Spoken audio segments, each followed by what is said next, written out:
Itu ada lukisan mungkin segini. Itu lukisan Nyi Roro Kidul. Dan dia setiap mau mandiin atau mau praktek, dia ganti pakaian serba hitam dari atas ke bawah. Mohon maaf nih bang ya, waktu meninggal saya nyaksin sendiri bang. Meninggal itu susah bang. Napas sudah di sini bang. Karena apa? Masih ada susuk.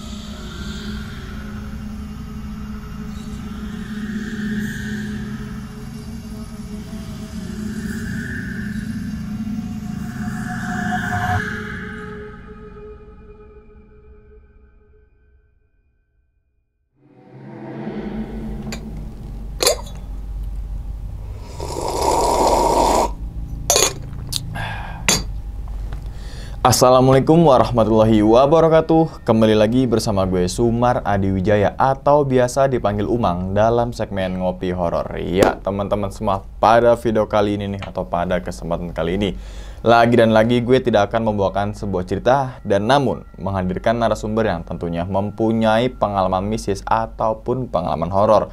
Nah di samping gue udah ada Bang Angga.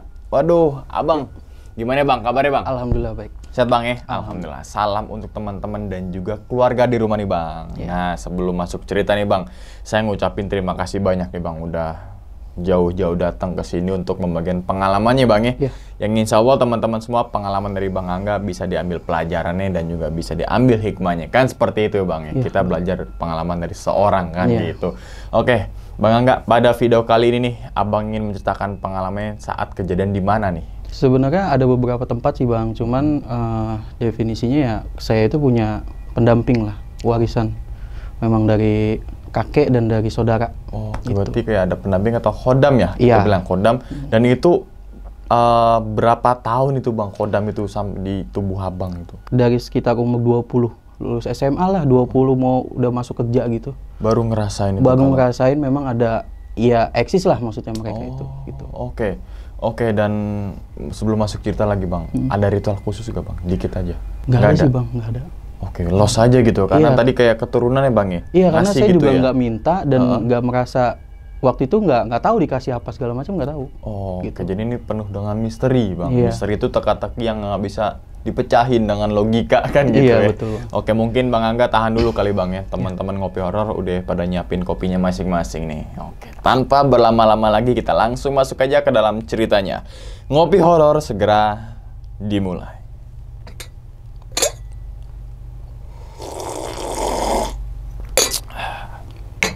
Siga.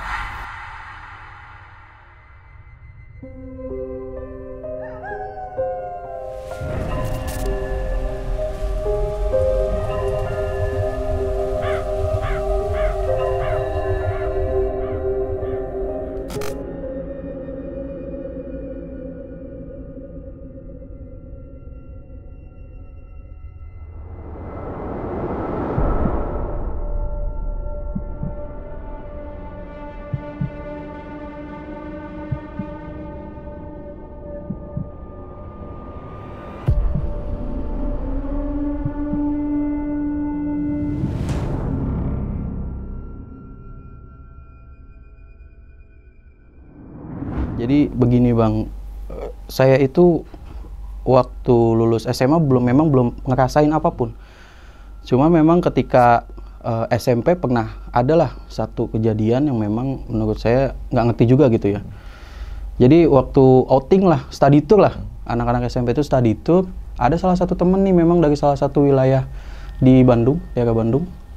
Itu waktu masuk ke bis itu tatapannya kosong bang. Terus teman-teman heboh lah, ini kenapa segala macam. Ya saya cuma awalnya ngeliat, terus dengan nggak ada yang koordinasi, nggak ada yang komando, saya nyari aqua gelas, air mineral gelas gitu. Saya buka, ya saya cuma baca apa ya, waktu itu yang saya kepikiran itu Al-Fatihah, Anas, Kulhu, Al-Falak. Yaudah saya balurin ke muka tuh air yang saya doain itu, balurin ke muka. Saya kasih minum sedikit sama usapin rambut sebagian. 5 menit kemudian normal. Itu pertama. Cuman kan waktu itu saya nggak terlalu notice banget gitu loh. Jadi ketika notisnya itu memang waktu saya sudah berumah tangga. Jadi saya itu kan berumah tangga itu waktu itu sekitar umur 19-18 tahun itu. Awalnya gini Bang, jadi anak saya nangis-nangis gitu kan dibawa ke, ya kalau kata kita mah ya dukun kampung lah, dukun-dukun kampung gitu. Nah kebetulan orang tua saya itu, khususnya ibu saya waktu itu masih percaya dengan hal-hal seperti itu, orang pintar dan lain-lain kayak gitu. Jadi dia udah duluan sebenarnya ke sana. Tiba-tiba saya nyampe, ya kita nyebutnya mbah lah, nenek-nenek gitu kan. Saya di depan pintu, mama saya bilang, "Mbah, itu anak saya." Nengok, dia langsung bilang, "Oh, ini mah Aden. Aden duduk sini, Aden." Saya sampai disamperin Bang ke depan pintu, dituntun gitu, dipegang tangan saya suruh duduk. "Ini mah bagus, saya diusap rambut saya. Ini mah Aden, Bu, bagus." Tiba-tiba langsung nuju ke sini, ke kiri. Nih di sini. Ini anak masih kecilnya dulu pernah dikasih air minum sama saudara sendiri. Nah, waktu itu nyokap nggak ngomong apa-apa lah. Jadi pas balik nyampe rumah, dia ngakuin kalau memang saya pernah kecil dikasih minum sama keluarga yang dari Lampung. Jadi dibilangnya, "Lihat nih, Angga, kalau udah gede," dia bilang gitu kan. Terus waktu itu nyokap bilang, jangan dikasih gitu-gituan Angga mah, jangan. Ini anak boleh pengen, gitu kan. Terus si om saya bilang, "Nggak apa-apa, ini mah buat jagain dia doang," dia bilang kayak gitu kan. Nah itu yang pertama. Nah seiring berjalan waktu, saya itu temperamental Bang orangnya, panasan, nggak bisa disenggol sama orang sedikit pun. Jadi ya ada crash-crash di jalan, kalau nggak diluapin emosinya, di sini saya ini sakit Bang. Jadi dada tuh kayak ditonjok yang kenceng. Setelah itu nih pegel setengah badan.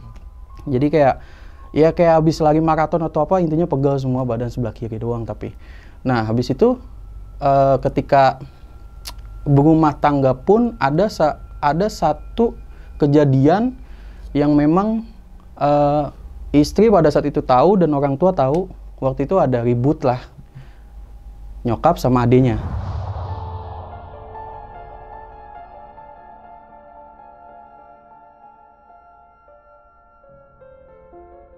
Jadi saya pulang kerja sama istri saya, nyampe rumah, saya lagi main HP di kamar tidur. Memang pas saya pulang ngeliat nyokap saya ini nangis.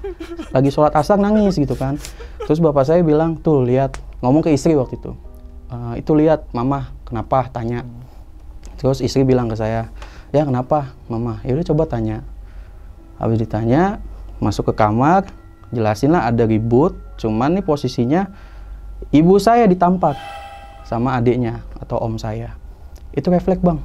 HP taruh, saya ke dapur, saya ambil pisau pakai tangan kiri, saya jalan. Karena memang jaraknya itu 10 rumah lah dari rumah saya. Saya jalan, di depan kebetulan ada tetangga baru lah. Tetangga baru, dia lagi pembangunan, Pak Haji. Itu nyokap sampai teriak, "Pak Haji, itu tolong Angga, bawa pisau." Saya dengar diteriakin di belakang, Angga. Tapi saya jalan aja. Saya nggak bisa ngontrol berhenti ataupun, ya udah saya jalan aja ke rumah om saya. Sampai di rumah om saya itu ada istri, anaknya, 4 orang cewek. Yang pertama saya lakuin itu, saya bilang, "Mana yang nampak mama saya?" Saya bilang kayak gitu. Orang tua saya masih punya anak pertama, hadepin dulu nyawanya. Saya bilang begitu. Pak Haji itu nyampe. Jadi itu untungnya om saya nggak ada Bang. Om saya nggak ada, jadi istri sama anaknya sampai saat ini pun kalau ngeliat saya takut karena kejadian itu. Jadi Pak Hajinya datang, saya dipiting. Karena kan Pak Hajinya ini pensiunan salah satu instansi. Saya dipiting, ya kan, leher saya, pisau dipegang tangan kanan. Pas mau dibawa ke rumah itu, ada salah satu saudara juga yang nyeletuk. Dia bilang, "Ajarin mama lu yang benar." Dia bilang kayak gitu Bang. Terus saya begini Bang, berontak, ya kan. Saya berontak, Pak Haji bilang, "Pak bisa diem nggak?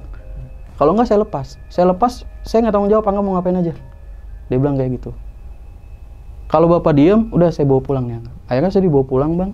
Dibawa pulang, sampai di kamar, saya duduk begini, napas saya, itu kesaksian istri dan ibu saya, sama saudara ibu saya datang. Akhirnya istri saya ambil air lah di botol, mungkin dibacain Al-Fatihah atau gimana, saya dikasih minum Bang. Kasih minum, udah tuh, sorenya ya hilang gitu aja. Cuman memang pada saat itu karena memang cuman keluarga kayak gitu, ya saya ngerasain di sini sakit. di sini sakit, setengah badan tuh ya pegel semua. Waktu itu kan rumah saya itu, jadi saya punya kontrakan satu gerbang sama rumah saya gitu, letter L. Waktu itu yang ngontrak dia salah satu orang jalanan lah di daerah Jakarta Selatan. Dia sudah tobat, spiritualnya dia ngambil ke Kalimantan Dayak. Jadi waktu sore itu nyokap sama bokap lagi ngobrol masalah itu, mungkin saya tiba-tiba keluar. Saya ngeliat dari depan pintu, karena memang saya udah kenal, sering main PS bareng segala macem. Dia bilang, "Hei, kenapa?" Dia bilang kayak gitu kan. "Sini, santai aja." Dia bilang kayak gitu, Bang. Akhirnya nyokap masuk, bokap masuk, saya duduk nih di situ. Dia duduk, ya kan. Saya bilang, "Om, badan Angga pegel, sakit semua, sebelah kiri doang tapi," saya bilang gitu kan. "Oh iya." Dia paham. Kalau bahasa dia diritualin lah sama dia. Ritualin, keluarin segala macem. Terus dia bilang, "Ente mau tahu nggak apa tadi?" "Apa, Om?" Jadi tuh dia bilang setengah badan saya udah macan, Bang. Udah macan. Jadi ini kuku udah panjang, jadi ini udah loreng. Dia bilang udah macan. Cuman waktu pada saat saya di pintu, dia bilang gitu, ada satu sosok lah mungkin ya. Sosok itu dia antara jawara sama pangeran. Jadi dia ngeliat dari sorot matanya, ini sosok ini siap untuk perang. Nah, dia bilang yang ini nih, yang di pintu ini nih rada susah. Dia bilang itu karena apa? Turun-temurun. Nah, dari situ dong saya mulai, wah ini dari mana? Karena apa? Saya jujur, saya orang yang nggak mau nyari apapun, pendamping segala macam, saya nggak mau. Karena apa? Saya pengen hidup normal aja manusia gitu. Dia bilang, ini turun-temurun, coba tanya kakek. Karena memang kan kakek pada saat itu, orang yang dituakan di situ dan cukup banyak orang yang kenal dengan kakek saya itu, Bang. Saya mulai gali lah informasi, ya kan. Pertama, yaitu nyokap ngomong kan, dibeliin air waktu kecil, itu yang udah pertama saya tahu. Nah, saya cari tahu yang dari kakek, ya kan. Ternyata waktu teman saya datang, ya dia mengakunya dia indigo lah, dia mengaku indigo. Dia bilang waktu ke rumah saya itu waktu azan maghrib lah, dia nyampe di gerbang saya, dia nelpon, "Bang, lu di mana?" "Di rumah, di kamar." "Kenapa?" "Ini gue udah nyampe." "Ya masuk aja, buka gerbang." "Enggak, Bang, gue takut." "Loh, takut apa? Udah buruan bukain gerbang." Oh ya udah. Saya bukain gerbang. Baru dia yang pertama yang datang, cewek. Ya dia cerita sama saya. Saya tanya, "Emang kenapa? Takut kenapa? Tinggal buka gerbang doang, apa salahnya?" Kan saya gituin. "Enggak, Bang. Itu jadi di depan rumah saya ada bangku rotan." Dia bilang, dia mau buka gerbang kan, mau nengok gini. Jadi itu ada macan, Bang, begini. Dia di bangku itu lagi duduk, dia jadi begini. Nah, dia kaget. Nah, dari situ saya mulai bingung lagi, nih macan dari mana dong? Saya bilang gitu, karena ya kalau di kontrakan saya memang ada penghuni memang, cuman yang macan ini saya nggak tahu dari mana, gitu loh awalnya. Saya gali, ternyata memang gimana ya, kakek saya itu dulu semasa hidupnya banyak orang-orang datang ke rumahnya itu sekedar kayak nih batu cincin, kayak nih golok. Jadi orang dari mana aja bawain benda-benda gitu loh. Yang saya nggak tahu ada isinya atau apapun itu, saya nggak ngerti. Jadi ya memang dirawat dalam artian ditaruh di tempat bersih, kain yang bersih juga, jadi ditaruh di lemari dia semuanya. Dari situ ada juga yang saya waktu kecil saya masih ingat banget, Bang, kejadian di rumah kakek saya itu. Jadi di dekat rumah saya itu sering terjadi kecelakaan. Menurut pengakuan si supir ini, jadi asal kecelakaan dibawa urut ke rumah kakek gitu kan. Ditanya, "Emang lu nggak ngeliat orang nyebrang?" "Enggak, Kong, nggak ada." Jadi dia ngeliat itu kabut, di daerah itu kabut. "Lah, kok bisa begitu?" Dia bilang kayak gitu. "Nggak tahu, Kong, emang nggak ngeliat ada orang nyebrang sama sekali." Saya lagi main, karena emang saya biasa main ke rumah kakek saya habis pulang sekolah. Jadi tuh di meja depan TV itu ada nampan bambu. Ada bunganya, ada dupa, ada kopi, ada rokok. Saya pikir, saya nggak ngerti gituan kan pada saat kecil itu, udahlah saya abaikan aja. Pintu yang tadinya kebuka, tiba-tiba kayak ada angin, Bang. Bak aja. Saya nengok kan gini, ya kan ada siapa gitu kan, saudara apa gimana. Ternyata nggak ada. Kakek saya duduk biasa, duduk aja biasa. Terus saya lagi nonton TV, tiba-tiba saya pengen ngelihat itu nampan itu, isi nampan itu. Yang saya lihat tuh kopi di gelas bening, ditutup, tapi lama-lama tuh kayak ada yang minum, Bang. Nyusut gitu dia. Nah, rokok itu kayak ada orang yang ngisep. Jadi awalnya itu rokok nggak dibakar sama sekali, ditaruh aja ada korek udah di situ. Tapi tiba-tiba ada rokok ada di samping nampan, madepnya ke bawah ya, jadi asapnya kayak ada orang yang ngisep gitu kan. Itu saya bilang, "Kek, ini siapa?" Saya bilang kayak gitu. "Udah, lu mah nonton TV aja." Bilang kayak gitu. Ya udah. Abis kejadian itu, ya memang nggak ada lagi kecelakaan di situ. Jadi menurut anak yang pertama, istilahnya nih kakek saya ini manggil yang penghuni itu tempat. Karena tempatnya itu jadi kayak depannya itu kebun kelapa banyak gitu. Dan menurut warga sekitar pun yang memang orang-orang dulu, dia bilang jadi pohon kelapa itu badan ular begini bang, melilit di pohon kelapa itu. Ya dia memanggil lah, istilahnya kasarnya lu mau ngapain sih gitu, nih orang nggak salah apa-apa ya kan, ketabrakan mulu segala macem, dia bilang kayak gitu. Nah dari situ udah nggak ada. Nah akhirnya saya balik lagi nih, saya mau cari tahu nih pas sudah gede nih kan yang masalah macan tadi di rumah kenapa. Tiba-tiba nih om saya, anaknya yang ngasih air ke saya orang Lampung main ke rumah. Awalnya kan kontrakan saya waktu itu kosong ya, belum ada yang ngisi. Pas dia mau minjem toilet, masuk, dia kaget bang, astagfirullahaladzim. Saya bilang kenapa? Enggak. Ditongolin ya? Saya bilang gitu. Iya. Cuman tangannya doang. Dia bilang itu hitam. Iya. Emang udah biasa di situ di kamar mandi, saya bilang gitu. Orang yang ngontrak semuanya bilang ada semua. Terus habis dia ke toilet, ngobrol lah cerita. Saya bilang, "Om, di sini waktu teman main yang bisa melihat kayak gituan, dia bilang di sini ada macan." "Macan? Warna apa?" Dia bilang gitu kan. Dia waktu itu ngelihatnya warna loreng sama ada putih. Dia bilang kayak gitu kan. "Putih? Bentar deh," dia bilang gitu. "Pantesan punya abah hilang satu. Ternyata ditaruh di sini untuk saudara-saudaranya, menjaga saudara-saudara yang di Jakarta lah istilahnya kan." "Iya om, jadi ada 2 macan," dia bilang, "satu loreng, satu putih. Nah cuman yang putih ini memang dia teritorial bang, jadi cuman di rumah saya aja. Yang 2 ini kadang kemana ke rumah saudara saya segala macam." Karena apa? Ada pengakuan dari suaminya kakaknya mama, nyokap, waktu dia lagi sakit, ya suami biasalah mau nengok gitu kan di dalam kamar. Ketika dia buka pintu, itu ada macan bang begini. Jadi macan itu dia lihat tiduran di samping kakaknya mama, dia begini, udah ditutup lagi sama dia.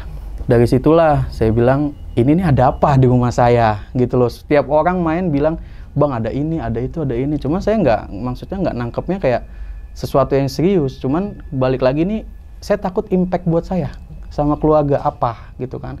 Kalau memang mau melindungi ya kalau memang dari turun-temurun ya nggak apa-apa gitu loh. Karena kan kita nggak bisa ngelarang juga gitu kan. Habis itu bang, bokap saya itu bang tiba-tiba sakit bang, sakit stroke.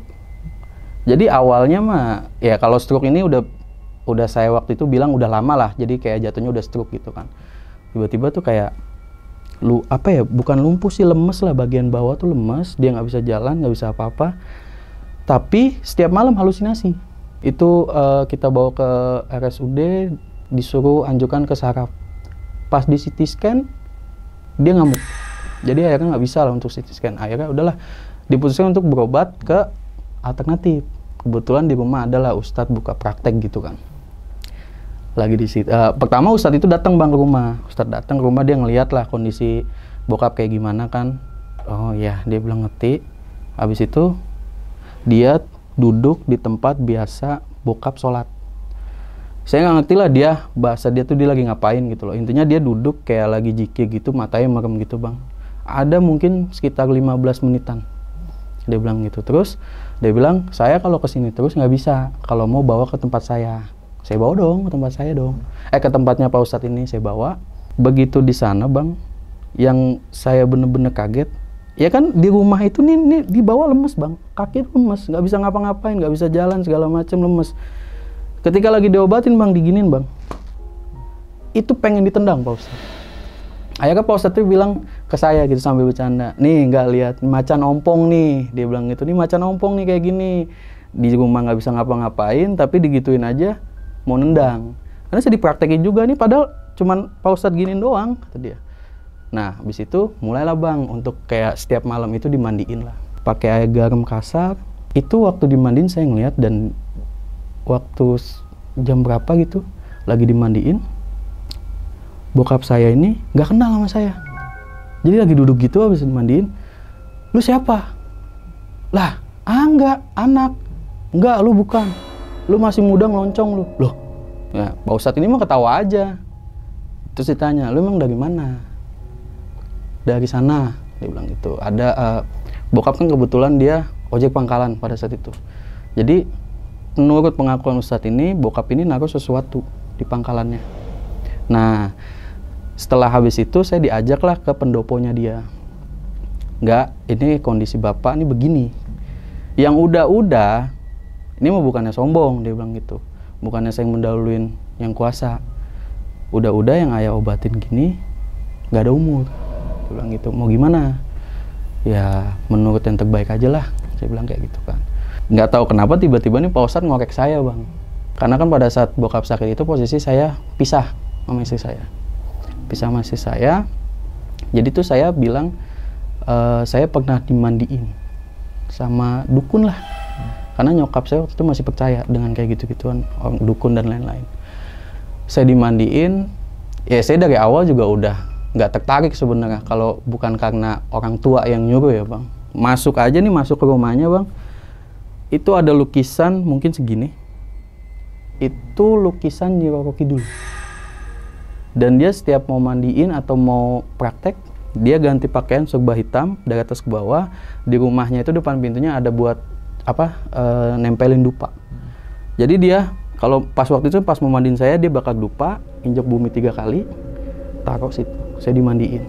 Dari situ dia bilang, Ustadz, oh yang bapak ini karena dari rumah Ustadz itu deket bang sama rumah dukunnya, jarak mungkin ya 10 langkah lah nyampe gitu kan. Tahu nggak sekarang dia kayak gimana? Dia itu udah ditinggalin sama pengikutnya semuanya atau murid-muridnya, ditinggalin istri dan dia sekarang sakit stroke. Ya udah, ambil wudhu, dia bilang gitu. Ambil wudhu bang. Ya udah, saya ambil wudhu, suruh zikir lah, duduk jadi hadap-hadapan gitu. Cuma saya merem bang. Saya merem, zikir dipandu sama dia. Ini tangan saya begini bang, kenceng banget. Saya ngerasain di dalam merem saya tuh saya ngerasain, cuma saya nggak bisa kontrol untuk berhenti. Gitu. Jadi kata Pak Ustadz ini, terusin nggak, terusin, jangan ditahan, jangan ditahan. Dia pindah ke belakang. Saya ditarik lah badan saya dari bawah ke atas gitu kan. Terusin, jangan ditahan, jangan ditahan. Lama-lama pelan berhenti bang. Dari situ dia paham. Udah selesai itu, dia bilang, yang namanya kedukun, dia bilang, itu ada 2 kemungkinan. Itu memang kasarnya kehendak Allah, sembuh atau apapun. Yang kedua, lu dibikin balik terus ke dia. Karena apa? Jin-jinnya dia ini dimasukin ke lu, biar lu balik lagi. Nah yang tadi itu memang salah satu, dia bilang gitu, salah satu yang dititipin. Jadi wujudnya itu cewek bang. Cewek saya nggak ngerti cewek deskripsinya gimana, pokoknya dia bilang cewek dan ini memang jahat. Dia bilang gitu, jahat buat saya. Nah jadi istilahnya dinetralin lah sama Pak Ustadz ini, dikeluarin. Udah tuh bang, saya nggak pernah temperamen lagi bang, karena saya balik lagi, rujuk lagi sama istri saya. Saya nggak pernah temperamental segala macem, lebih banyak bersabar, nahan. Yang 2 ini yang di dalam saya ini masih kayak ada interaksi sama saya. Ketika saat-saat saya genting, gitu loh. Jadi kalau saya misalnya ke Bogor, gitu kan, yang namanya rumah villa-villa itu kan pastilah nggak mungkin nggak ada gitu kan. Jadi tangan saya selalu begini bang. Jadi begini sendiri, begini. Entah kalau mungkin penafsiran saya kalau memang ini energi yang di situ tidak mengancam, dia akan berhenti sendiri. Tapi kalau misalnya ini terlalu mengancam, itu efeknya setelah dia getar ini tangan saya ada timbul enek dan pusing di kepala belakang. Jadi ketika saya ke suatu tempat atau ke suatu apa gitu loh yang memang kasarnya memang asing buat saya, itu selalu ada tanda bang dari tangan saya.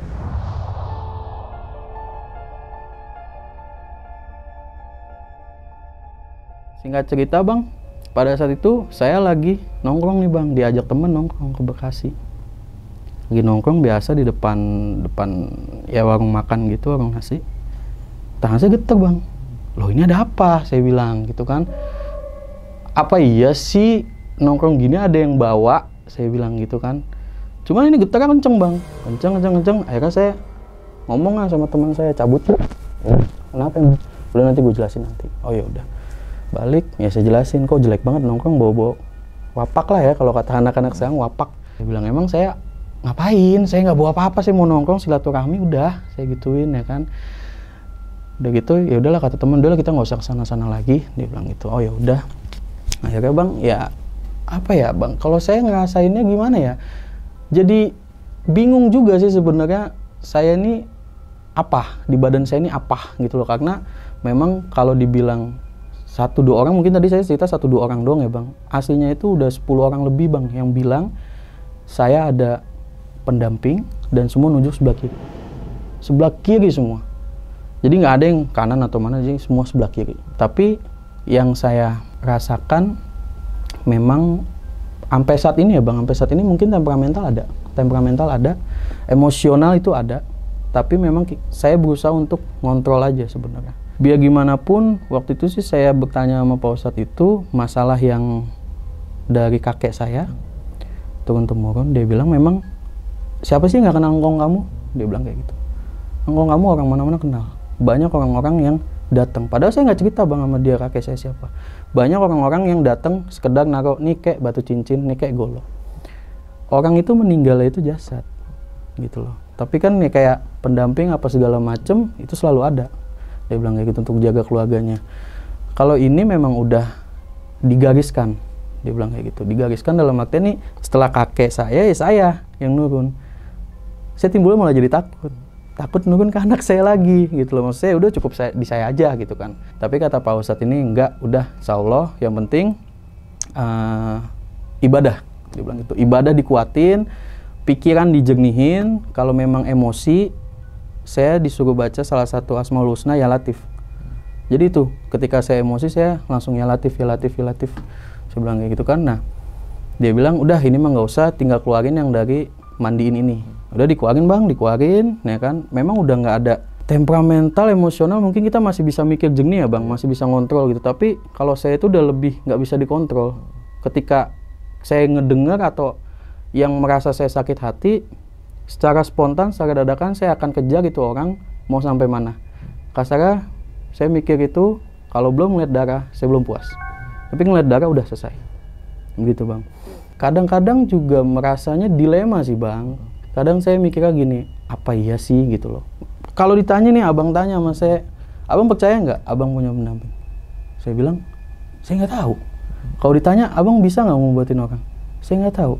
Tapi ada orang yang ngomong saya, lu baikin ibadah lu, pikiran lu diakil balikin, didewasakan, suatu saat lu bisa ngobatin orang. Entah itu ngurut apa segala macam. Karena memang dari kakek kan memang ilmunya urut. Gitu loh. Jadi kalau anak-anaknya semua diturunin, tapi cucu-cucunya nggak tahu, gitu kan. Tapi saya bilang, udahlah saya nggak mau, kayak gitu. Karena apa, saya nggak mau terjadi apa ya, sesuatu yang saya nggak inginkan gitu loh. Malah saya jadi beban bang.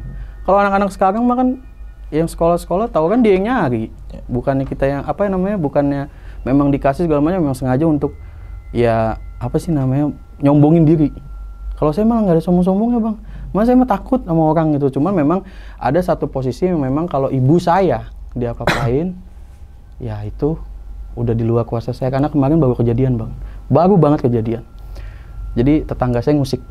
Itu udah kesekian kalinya lah, udah sekian kalinya dia ngusik. Saya bilang nih, saya selalu nahan 3 tahun ini karena kata nyokap kita jangan nyari masalah duluan. Udah nggak usah ditegur apa segala macam. Ya udah kemarin yang kontrak di rumah saya ditegur karena ya nyanyi karaokean jam siang lah, jam 12. Dia bilang bisa dikecilin nggak, suaminya lagi sakit. Tapi di akhir kalimat ada bahasa ngontrak aja belagu. Nah si ibu ini yang ngontrak ngadulah ke anaknya nggak terima. Sore harinya di depan kamar saya emang nggak tahu bang, awalnya nggak tahu nih. Tiba-tiba kok rame ya di depan kamar saya, rame banget. Pas saya tengok, loh kok ada PRT. Udahlah saya tinggal lah, ngerokok di belakang kan. Ke belakang tiba-tiba saya dengar 2 orang tetangga depan rumah saya nih suaranya nih, suami istri. Saya tengok begini, oh dia lagi. Saya bilang, terus saya udah gondok bang di sini bang, udah panas bang. Rokok habis, jadi saya tanya dulu nih sama yang ngontak, ada apa sih Bude? Dia bilang, iya tadi tuh ditegur katanya sama tetangga, ibu tolong kecilin suaranya, ada orang sakit, dia bilang gitu kan, suami saya lagi nggak enak badan. Iya, terus dia bilang, kata si Bude ini, tapi akhir kalimat ada kata-kata ngontrak aja belagu. Ya udah saya bilang, ya udah nanti aja Bu deh, itu urusan saya. Karena apa, nih orang nggak sekali 2 kali, saya bilang gitu kan. Ya saya ke depan, salah satu saudara si Bude ini emosi lah Bang. Emosi tuh udah pengen, apa ya, maksudnya udah pengen nyamperin gitu Bang. Udah pengen nyamperin gitu. Terus saya bilang gini sama Pak RT, ada apa Pak RT? Nggak ada apa-apa. Saya bilang, saya boleh ngomong nggak Pak RT bentar? Ya udah silakan. Itu Bang, kalau ditanya Bang bicara apa aja saya nggak tahu. Saya nggak tahu sama sekali. Saya bicara apa, ngelakuin apa, saya nggak tahu. Setelah habis kejadian, nyokap cerita ke saya dan ke saudara-saudara yang lain. Pada saat itu ada saudara yang meninggal lagi kumpul gitu. Dia bilang, kemarin si Angga ngamuk, kalau bahasa itu kan. Emang kenapa? Iya tetangga gini. Tapi kayak bukan dia. Dia bilang gitu. Ini mah kayak Baba. Dia bilang gitu. Nyokap kan manggilnya Baba. Karena kan dulu menurut nyokap itu kakek ini jawara juga, jawara kampung juga. Dari nafasnya, dari caranya dia sampai nempuk-nempuk dada dan nempuk tembok, itu kayak Baba. Terus ya saya mah udah Bang, abis kejadian itu saya 30 menit lah saya ngomong kayak gitu. Ya kurang lebih 30 menit. Saya tinggal Bang. Saya tinggal keluar, saya beli rokok lah di warung. Itu saya nenanginnya setengah mati Bang. Karena apa? Saya imbangin dengan istighfar. Karena kalau enggak itu, saya tuh ngeliat dia tuh udah bawaannya nih, ini orang kalau belum berdarah udah, saya belum puas ngeliatnya pada saat itu. Saya keluar segala macam, nenangin diri, ditanya lah nih sama Pak RT, ketemu kan dia mau pulang. Tadi kenapa? Emang saya kenapa Pak RT? Saya bilang gitu. Saya mah cuman kesel aja. Cuman kalau Pak RT tanya tadi saya ngomong apa aja dan ngelakuin apa, saya nggak tahu. Karena memang posisinya kayak nggak sadar Bang, nggak sadar sama sekali. Pokoknya yang saya ingat itu apa ya? Ini nih emosi masih di sini Bang. Emosi masih di sini, tapi saya imbangin dengan istighfar. Saya bilang jangan sampai ini heboh. Karena apa, waktu itu udah jam 11 malam Bang, saya ngamuk. Tetangga semua dengar segala macam. Disangkanya saya berantem sama yang ngontrak, padahal enggak. Dan ya kayak gitu Bang, satu-satu kejadian yang memang kasarnya kalau udah nyokap saya yang disenggol, nah saya nggak tahu dah tuh itu siapa yang nguasain saya segala macam. Karena saya ngobrol sama Pak D-nya, dia bilang iyalah kalau yang kayak gitu makan kalau emosi kadang kita bukan kita, dia bilang gitu, kadang entah pendamping segala macam. Kebetulan yang ngontrak itu juga kenal sama kakek. Dia bilang ya mbah kamu masih apa sih yang nggak kenal, dia bilang kayak gitu. Satu orangnya baik, memang juga iya orang tua zaman dahulu Bang. Karena mohon maaf nih Bang ya, waktu meninggal saya nyaksiin sendiri Bang, meninggal itu susah Bang. Posisi udah di sini nih, napas udah di sini Bang. Jadi ketika mau ditarik ke atas mungkin itu susah Bang. Karena apa? Masih ada susuk di sini. Kalau orang dulu kan susuk untuk jaga badan. Itu kita mesti maranin orang Bang yang ngerti. Jadi di di daun kelor ditaruh di mangkok, dikasih air, itu dicipratin ke mukanya. Keluar Bang, saya pegang sendiri. Bentuknya itu kayak biji jagung, warnanya emas-emas gitu, tapi posisinya udah pecah kebelah 2 dia. Karena memang kakek itu udah nggak pantang makannya.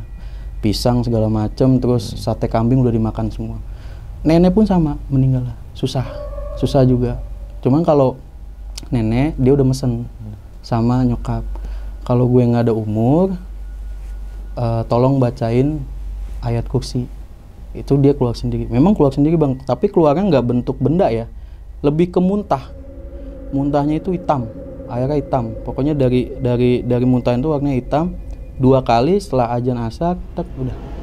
Itu saya nyaksiin, maksudnya keluarga sendiri ya. Itu kedua kakek dan nenek saya. Ada lagi Bang, saudara saya Bang. Saudara saya itu jadi katanya kena guna-guna Bang, kena guna-guna. Jadi ini sekujur kulitnya ini melepuh Bang. Semua badan dia melepuh. Warna bentol-bentol merah gitu kayak luka bakar. Kita bawalah berobat Bang. Di daerah Ciledug ada. Jadi ya kakek yang ngobatin. Jadi media dia nih botol aqua, tangannya dibakar Bang sama dia. Tangan dibakar, ditaruh di sini ya kan sama dia, disuruh minum. Udah tunggu 5 menit. Bilang gitu, nanti baru dipegang lagi. Manggillah anaknya Bang, cewek, encing saya lah ibaratnya. Ini encing saya ini emang setiap maghrib itu selalu kerasukan Bang. Macan, ketawa, cekikikan. Duduk nih Bang, duduk di bangku kursi, saya di belakangnya Bang. Pas banget di belakangnya. Diajak ngobrol, saya lihat banget nih Bang nih. Tangannya sambil dipegang-pegang begini Bang. Pas dia ngomong, habis pegang, dipencet di sini bang. Cekikikan bang. Kok kakek tahu saya di sini? Hihihihi. Wow, itu langsung merinding bang. Saya langsung udah lepas, saya duduk, terus ditanya, emang kenapa lu di sini? Kasihan ini bocah. Dia bilang begitu kan, yang ngobatin. Enggak, saya nggak suka. Dia bilang gitu. Kenapa? Jadi saya itu ada di salah satu bendo itu golok bang. Di salah satu golok di rumah kakek yang di sana. Dia bilangnya, kakeknya ini orang. Dia bilang gitu. Emang kenapa? Jadi semasa hidup kakek itu ditaruh tempat bersih. Kenapa saya sekarang ditaruh tempat kotor? Ya udah nanti dipindahin. Cuman lu pergi ya dari sini, jangan, kasihan nih badan anak orang. Dia bilang gitu kan. Oh ya udah. Udah selesai itu bang, emaknya nih. Jadi udah anak itu udah dinetralisirin lah. Tinggal emaknya bang. Nih dari sini bang. Dari kedua lutut yang kiri itu keluar kayak potongan bambu, di dalamnya ada ijuk. Di sini keluar kayak kapas buat orang meninggal. Itu saya megang bang, dua-duanya bang, saya pegang, saya pencet, memang itu keras. Kapasnya dan bambu itu memang bener-bener, ya bambu ada ijuk-ijuk di dalamnya gitu warna itu. Udah tuh setelah diobatin, kita pulang, ditanya lah sama om saya, karena kebetulan om saya ini yang adiknya nyokap, dia yang bukan menguasai, maksudnya yang megang semua peninggalan engkong saya gitu kan. Dia bilang, dia carilah di kandang ayam dia, karena kan dia miara ayam. Tiba-tiba memang ada bang golok. Satu golok almarhum kakek waktu itu ditaruh di kandang ayam. Dia tanya dong, ini siapa yang ngaku? Ternyata istrinya bang. Jadi setelah dipindahin itu, ini encing saya udah nggak kambuh lagi bang. Jadi kalau dulu tuh setiap maghrib bang, setiap maghrib pokoknya heboh kampung saya. Dia tuh apa ya, pintu kayu bang tuh dikletekin bang sama dia. Jadi ini dia posisinya begini bang, dikletekin sama dia, krek, krek. Setiap maghrib, ajan maghrib, selalu kayak gitu, terus cekikikan, kayak begitu terus. Nah setelah dipindahin gitu, alhamdulillah bang, sampai sekarang normal. Cuman memang dia rada sensitif sekarang. Jadi kayak gimana ya bang? Ini tuh saya juga bingung sebenarnya gitu loh. Kok keluarga sekitar saya ngalamin ini semua gitu loh. Ternyata bukan saya doang. Cuman memang yang benar-benar plek itu di saya yang nurunnya. Jadi memang kata orang-orang banyak bang kayak, udah lu mah nggak usah bingung, dia bilang gitu. Yang penting lu yang lakuin hal yang manusia beragama, dia bilang gitu, lu beribadah, jangan lu percaya 100%. Kalau memang dia ada, ya udah, nggak apa-apa, dia mau jagain lu, karena apa, itu dari kakek lu kok, bukan dari orang lain. Dia bilang kayak gitu. Nah kemarin lebih parah lagi bang, saya digebukin bang 10 orang. Bulan-bulan Mei lah, saya ingat banget itu, pulang kerja di daerah Jaksel. 10 orang bang, 10 orang, saya kayak maling, jadi sebenarnya kesalahpahaman di jalan. Jadi saya pulang kerja, posisi saya dari TPU, Tanah Kusir. Itu kan agak tanjakan bang, agak tanjakan, jadi otomatis kan kita kalau naik motor itu ya tanjakan ya speed oke lah gitu kan. Jadi 4 motor di depan saya ini akan mendadak, karena ada satu orang motong jalan. Masuk gitu mau nyebrang gitu, bonceng 3. Terus saya bilang gini, kan yang di depan satu apa, yang motor pertama itu dia agak apa ya, maksudnya argumen lah. Saya bilang gini doang, kalau mau ribut di pinggir. Maksud saya mau pulang kan gitu. Ini orang nanggepinnya salah, disangka saya ngajak ribut. Disuruh minggir lah saya, ya kan. Ya udah saya minggir. Motor saya taruh di tengah jalan, kunci masih nyantel. Saya minggir. Itu ya mohon maaf nih bang ya, bukannya gimana ya. Itu semua logatnya dari luar. Jadi ada satu anak nih yang memang dari Sumatera, memang agak kenceng bang. Itu saya udah mau dipukul berapa kali, cuma saya bilang, "Tak dulu satu-satu," saya bilang. "Lu 3 lawan 1 nih. Gak adil dong, lu maju satu-satu masih gua ayoin. Tapi kalau lu barengan, ya kita lihat nanti," saya bilang gitu kan. Ya udah sini, kecot. Ternyata dari yang tempat dia nyebrang itu jadi ruko bang, tempat tinggal dia sama anak-anak lain. Jadi banyak lah kayak apa sih namanya, penampungan anak-anak mahasiswa gitu sih sebenarnya. Keluar 10 orang lebih bang, 10 orang lebih lah. Jadi tuh keluar lagi semua nerakin saya. Wah, loh saya bilang, kok ini jadi rame? Saya bilang, "Tak dulu nih, kalian yang keluar tahu nggak masalahnya apa?" Saya bilang gitu kan. Itu udah helm saya sampai diambil bang. Helm saya sampai diambil, mau geprak kepala saya. Cuman karena saya gede tinggi jadi nggak nyampe gitu yang geprak. Saya yang inget itu saya ketonjok di belakang kepala. Logika ya bang ya, kalau belakang kepala ini riskan. Ketika dipukul pasti pingsan. rasa gitu. Karena yang saya rasain itu kenceng juga lumayan. Saya enggak bang, badan segede saya lari itu nggak ada yang bisa ngejar bang, nggak ada yang bisa ngejar. Padahal saya lagi nggak zigzag, saya lurus aja udah. Lagi tuh nggak ada yang ngejar bang. Nyampe rumah bang, itu nggak kenapa-napa bang. Nggak ada, maksudnya saya nggak ngerasain apa-apa. Yang saya ngerasa kepukul di belakang nggak ada memar, nggak ada apa. Cuma memang besokannya badan saya sakit. Pada sakit aja udah sampai di fase ya udah sakit doang gitu loh, nggak ada apa-apa, kayak memar nggak ada. Karena kalau saya ingat itu pukulan lebih dari satu bang yang kena ke saya. Tendangan di perut, di sini, sama di sini. Saya lihat semua badan saya, oh nggak ada biru, nggak ada memar, nggak ada apa-apa. Ya udah, cuman memang badan sakit aja sih bang. Saya bilang dari situ, oh ini nih saya ada percaya bang sama yang katanya mendampingi saya. Karena apa? Saya mikir pada saat itu kalau saya lari jatuh mati bang. Itu orang udah kayak ngeliat apa ya, rampok dan lain-lain sih bang. Saya bener-bener kayak mau dihakimin segala macem gitu kan. Ya udahlah, saya bilang, oh ini nih ternyata nih ada fungsinya, saya bilang gitu. Ternyata memang benar dia melindungi cucunya, mungkin anak keturunannya dari orang-orang yang mau jahat sama dia. Jadi kayak itu yang saya alami bang ya. Waktu itu juga pernah bang, ini mungkin terakhir saya cerita ya bang ya. Rumah saya itu pernah mohon maaf, Betul. orang buangnya besar di rumah saya bang, di lantai, gitu kan, di lantai. Pada saat saya lagi outing acara kantor, itu di tempat kotoran manusianya itu ada motor teman-teman saya berjejer. Jadi saya masih di Sukabumi, saya ditelepon sama orang tua, Kak di mana? Masih di sini, kenapa? Pulang kapan? Sore. Kenapa emang? Ini rumah ada yang iniin, dia bilang gitu. Di foto bang, kotoran manusia di foto. Saya bilang astagfirullahaladzim, saya bilang gitu kan. Saya pulanglah sore, ngobrol sama mama. Emang gimana ceritanya mah? Nggak tahu, mama pulang dari rapat ET, buka hordeng, kaget ada itu. Jadi kotoran manusia dan ada kayak air seninya juga bang, air seninya. Terus saya bilang, udahlah nggak usah mikir macem-macem, saya bilang gitu. Kata mama, kalau orang mau ngerampok motor, lah ini motor ada, masih ada, dia bilang gitu kan. Orang nggak pernah ada masuk ke sini. Ini siapa? Kata nyokap, kalau kata orang dulu, kalau rumah udah dibuang air besar, itu udah parah banget. Nyokap konsul bang ke saudara juga, siapa sih nih kira-kira gitu, nyari tahu. Ternyata itu bang, tetangga yang saya ribut kemarin. Kayak begitu bang. Mungkin itu aja sih bang yang saya bisa utarakan ya, ceritakan di sini pengalaman saya. Memang sebenarnya ya saya juga bingung juga sih bang. Kalau abang tanya nih, abang percaya nggak? Saya nggak tahu bang. Saya masih dilema. Apa jawabannya? Saya mau jawab apa? Kayak gitu sih bang Sumar. Ya kira.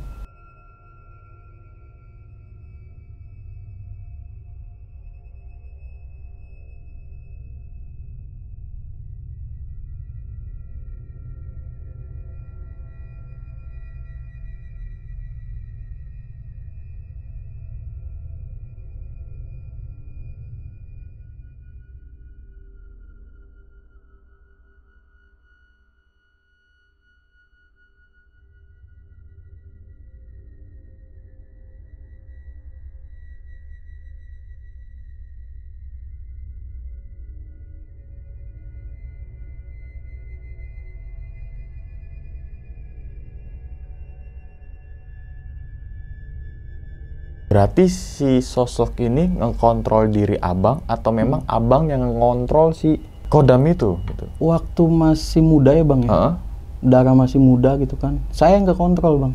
Dikontrol sama mereka nih? Iya, saya yang dikontrol, temperamen, emosional, segala macam. Tapi sering berjalan waktu, saya mencoba untuk mengkontrol mereka. Asalkan saya sering ngebatin, kalau emang lu ada di badan gua, udah lu lindungin gua di saat genting. Saya bilang kayak gitu.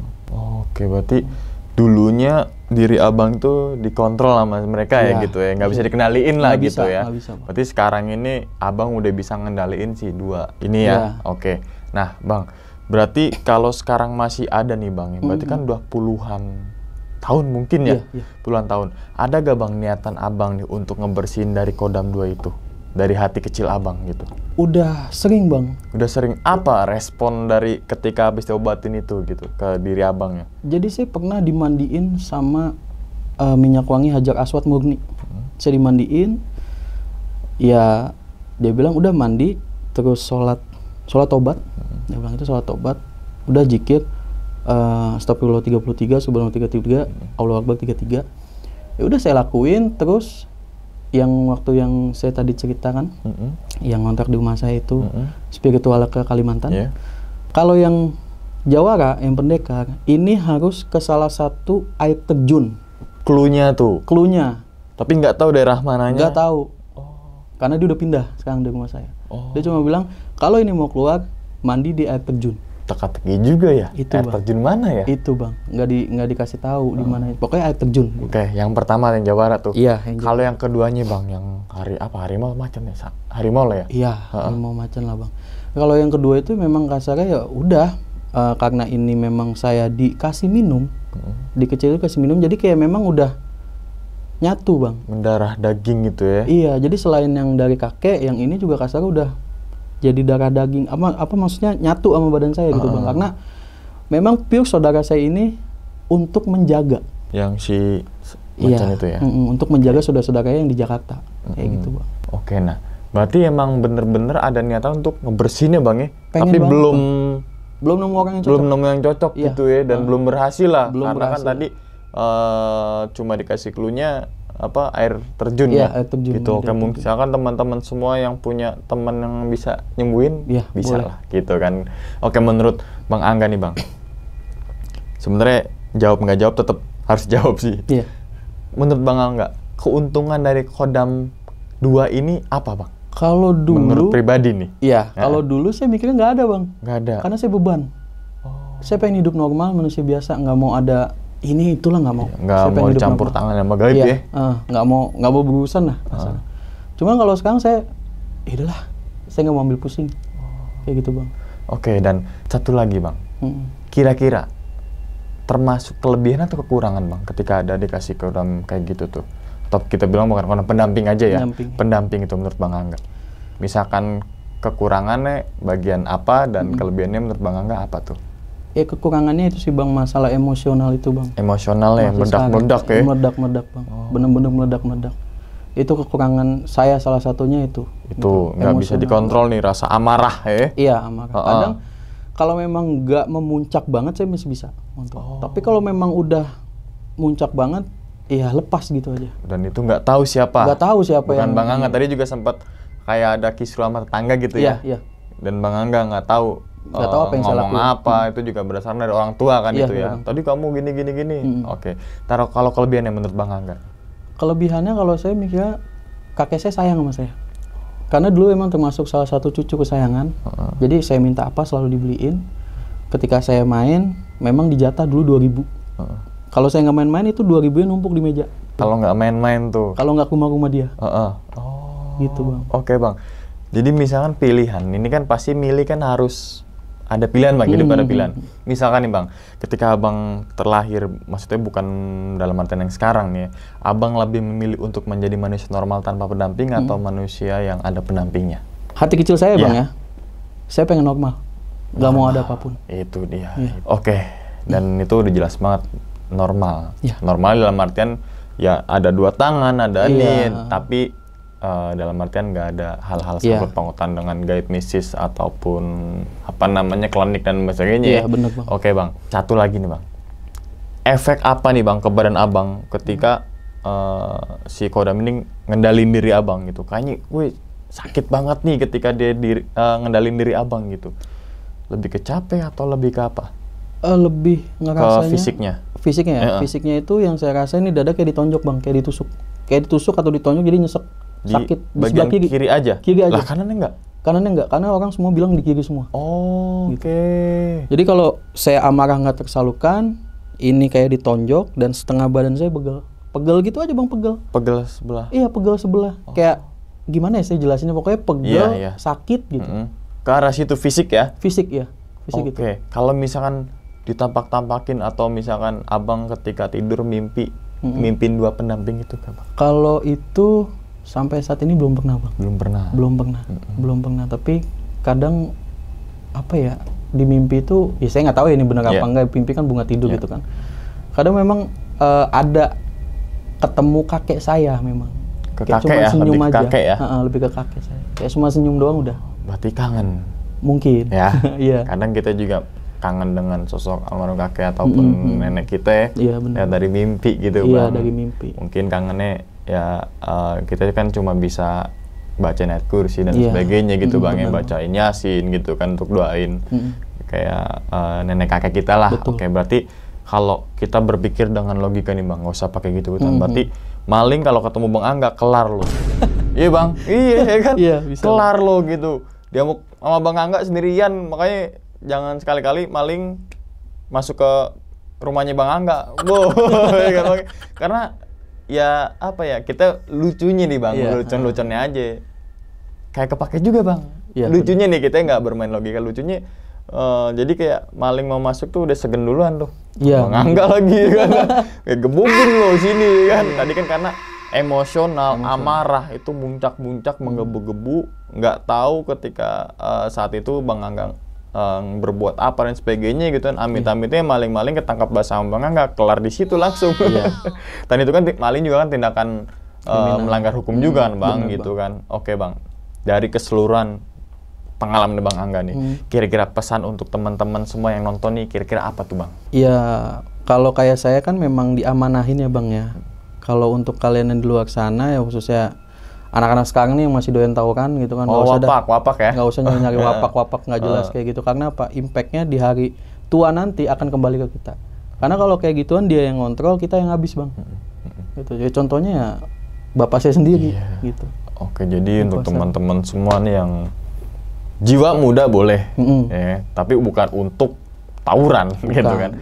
Jiwa muda kita bisa berkarya, berseni, ya kan. Betul. Itu jauh lebih menguntungkan dan enjoy gitu kan, ketimbang teman-teman semua jiwa muda petandang banteng pinggir jalan, ya kan. Terus nggak tahu ada kalau kita lihat di Google ya, ada bundel sabuk, Iya, benar. ada yang taruh dompet, Benar. kalung, gelang gitu, entah itu apalah, gue nggak tahu lah masalah itulah. Yang penting untuk teman-teman semua nih, jangan sampai mencari Bang ya, mencari wapak atau jimat atau apa, entah apapun itu yang masalah gaib lah gitu ya, untuk memproteksi diri kita. Ya udah, kalau kalian hidup ya udah tinggal jalin aja gitu kan, nggak usah dipikirin dan sebagainya, apalagi masalah gaib dan sebagainya. Kalau beruntung juga untuk teman-teman semua yang mempunyai keturunan gitu kan, dari mungkin nenek kakek atau mungkin luhur kita gitu kan, ya udah jadikan itu ya udah privasi kita gitu kan.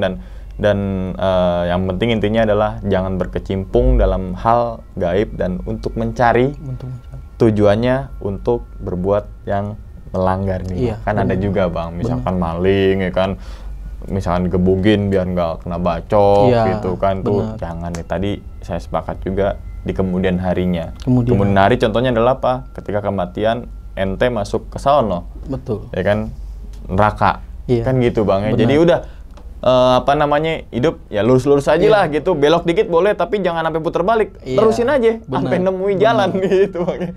Oke, sekali lagi terima kasih banyak nih Bang Angga ya, sama-sama. udah membagikan pengalamannya yang cukup banyak pelajarannya banget teman-teman semua. Ya intinya adalah ya hidup kita selayaknya hidup, kalau misalkan ada kelebihan ataupun apapun itu loh, ya udah menjadi poin aja gitu Bang ya, untuk kita jalani.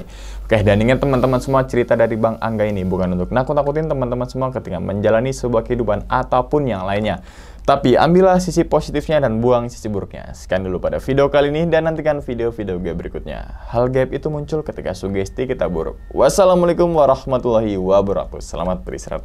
Bang Angga, terima kasih banyak Bang Angga. Alhamdulillah. Bungkus.